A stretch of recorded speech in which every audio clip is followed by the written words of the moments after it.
श्री सच्चिदानंद सद्गुरु साईनाथ महाराज की जय। सद्गुरु श्री साईनाथुनि शरद बाबूजी की जय। సాయి వంటి దైవంబు లేడోయి లేడోయి, ప్రజలందరి నోట సాయి నామం పలకాలి, సర్వత్రా సాయి రూపం రంజిల్లాలి, ముజ్జగాలు సాయి మహిమతో ముప్పిరిగొనాలి. సాయి పదరవళులు మన హృదయ కుహరంలోని నిశ్శబ్ద నిశీధిలో ప్రతిధ్వనించాలి. ప్రణవనాద వీచికల్లా సాయి జ్ఞాన సౌరభాలు సర్వత్రా వ్యాపించాలి. ఆ సుజ్ఞాన సౌరభాల ఆస్వాదనలో మన మనసులు మత్తెక్కాలి. సాయి ప్రేమామృత ధారలు అంతటా నిరంతరం వర్షించాలి. ఆ ప్రేమామృత ధారలలో తడుస్తూ, ఆ జ్ఞాన సౌరభాల మత్తులో ఆనందంగా నర్తిస్తూ సాయి వంటి దైవంబు లేడోయి లేడోయి అని అందరూ ఏకకంఠంతో గానం చేయాలి. అదే నా ఆశ, ఆశయం, ఆకాంక్ష. అదొక మధుర స్వప్నం. ఆ స్వప్న సాఫల్యం కోసం శ్రీ సాయినాథుని అనన్య ప్రేమతో, ఆర్ద్రతతో ప్రార్థించటమే మనం చేయగలిగింది, చేయవలసింది. Shri Babuji.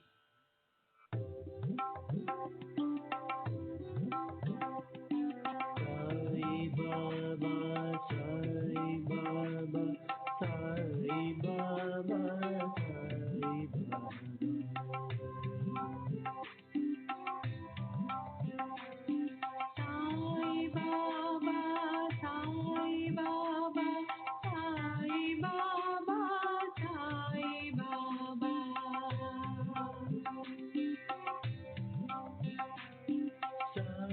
Baba, Sai Baba, Sai Baba.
Baba, Sai Baba, Sai Baba, Sai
Baba, Sai Baba, Sai Baba.